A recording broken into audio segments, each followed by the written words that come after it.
Good morning one and all. Now in today's class we'll be studying about what? Advantages of cooperative organization. In previous classes what we have studied? Cooperative organization and nature of cooperative organization. Now let us study about the advantages of cooperative organization. Okay, in that the first one is what? Easy formation.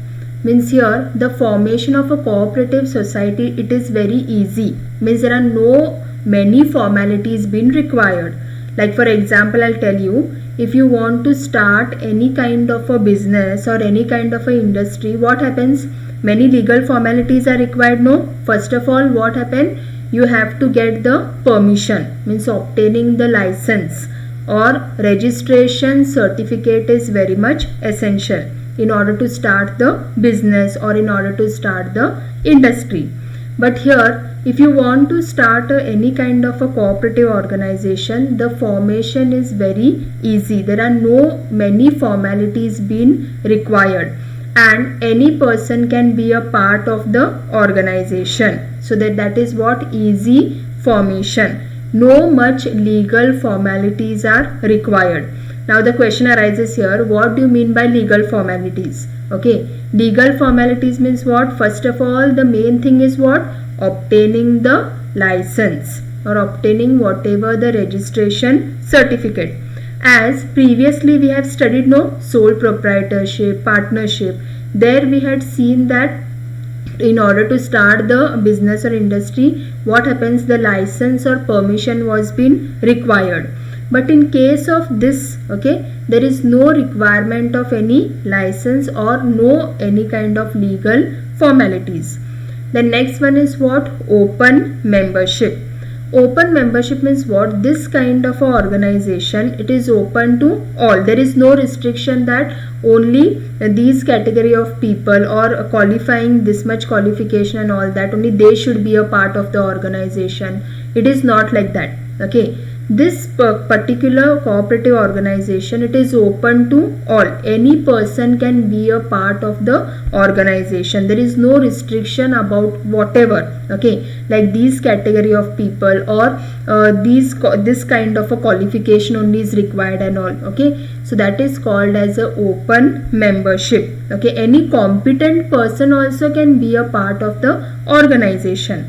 And one more thing here, he can be a part of the organization also, and plus what happens, whenever he feels that okay, this particular organization, it is not becoming more profitable, okay, or it is not gaining much profit, at his own wish he can leave the organization also. So that is called as a open membership. Then the third one is what? Democratic control. Now clearly you understand this one, okay, that is democratic control. Now here shareholders are there, okay, who are called as a shareholders, a part who purchase the shares in that particular organization. Then they become a part of that or they become the shareholder.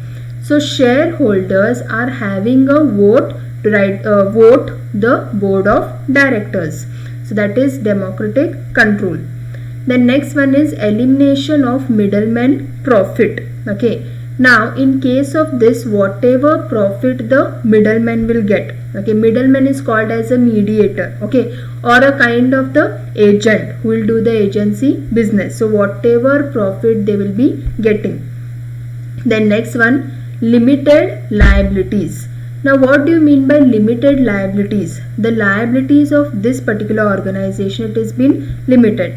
Like suppose for example, now you just think that if any kind of loss will incur or loss will take place. See here, it is not all the time that the company will be always gaining the profit only. It is not like that. At times, if the organization will incur any kind of the losses, okay. Now what do you mean by liability? First understand that. Okay, if there are more debts or if there are more liabilities, how to repay that loan or how to repay that debt amount which is there. Okay, suppose it is not possible, okay, for a particular person to try to pay means clear up whatever his debts or whatever repay his liabilities, he has to pay it from his personal properties. Okay, that is means having the limited liabilities. Okay, now you just think that okay, now assets are there in the organization, okay, and liabilities are there. Assets, a property which a person has been owning, and plus the liabilities which are there. What is the liability or the debt loan amount which is there? If the liabilities are more than the asset, a person is having more kind of a liability, okay, then that much amount is not sufficient for him to repay, then he has to pay it from his personal properties by for example, okay, by selling the land which is owning, okay, or whatever the gold amount which is there. So these all will come in that, and he can try to sell off that and then repay his liabilities. Then the next one is what? Stable life. Now stable life means what? Now here the particular cooperative organization, it has a stable life. Now one simple example I'll give you that. Now members may come and go, okay, but here the organization will remain permanent. Now just simple example, like suppose think that the students have come to the BBA final year and they will pass out from the college and go.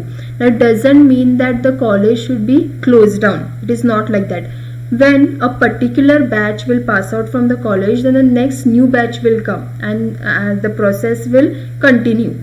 So like that way, similarly in this organization, the members, they may come and go. They can be a part of the organization, and later on also they can leave the organization, okay. But here the organization remains permanent. It has a stable life. Like already previously you have studied, one term was there, perpetual succession. Perpetual succession means what? Continuous existence, okay. Perpetual succession means what? Continuous existence. It is having a continuous existence, okay. The organization will remain permanent, but here the members may come and go. So these are all about the advantages of cooperative organization. So only you need to remember that it is easy formation, no much legal formalities are required in order to start the business. Then open membership, there is no restriction for a certain category of people, that these people only should be a part of the organization and all that. And democratic control, okay. Now here the shareholders are having a right in order to vote the board of directors. Then elimination of whatever the middlemen profit, and limited liabilities. Limited liabilities, if the liabilities are more, if the company or organization is incurring any kind of a loss, so in order to repay that loan amount or debt amount or loss, okay, so they need to pay it from their personal properties. Then stable life. Stable life means what? Okay, it is a continuous existence. It is a never ending process. Members may come and go, okay, but the organization will remain permanent. So these are the advantages. Now apart from that, we also have to study about the disadvantages of cooperative organization, okay. Now in that, the first one is what? Limited capital. Now here the capital which has been contributed by the members or the investment which is there, it is less or limited. Then the next one is problem in management. Now there can be the problem in management means lack of managerial skills, or there can be lack of managerial talent. Like suppose for example that, okay, now if you want to run the company or run the organization, the management which is the top management, okay, they should be having the managerial skills or the managerial talent in order to handle the company. So there can be some problem in management. Then lack of motivation. Now clearly understand, when the need for motivation arises, motivation means what? Okay, guiding, encouraging or inspiring the person. Now here what is see here, first what is the main objective of the company? Earning profit, okay, that is the main objective motto of the organization. Now, in case of the cooperative organization, the main objective is what? Rendering services to the people. Now, here what happens? Now, if they render good services to the person, then means whatever the organization can be fully satisfied or their expectation will be fulfilled. But suppose if they fail to means render good services to the people, okay, so in that case also, if proper services are not been provided to the people, then they fail in that. So okay, so for that case what happens? Proper motivation has to be given. Usually what happens? A person who is demotivated, okay, who feels that he will incur any kind of a loss or he will fail, simply demotivating himself, okay, only for such category of people, no, you need to motivate him, so that what happens? He by himself only is thinking that I will never be successful in life, okay, or I will always fail. So only for this kind of people what happens? We need to motivate him, so that whatever negativity is there, it can be turned into the positive. Then next one is lack of cooperation. Now here what happens? If there is no proper cooperation among the members, then it is always dependent on the government in providing. See, government will provide whatever the loans, subsidies, amount which is there, okay, so always dependent on the government.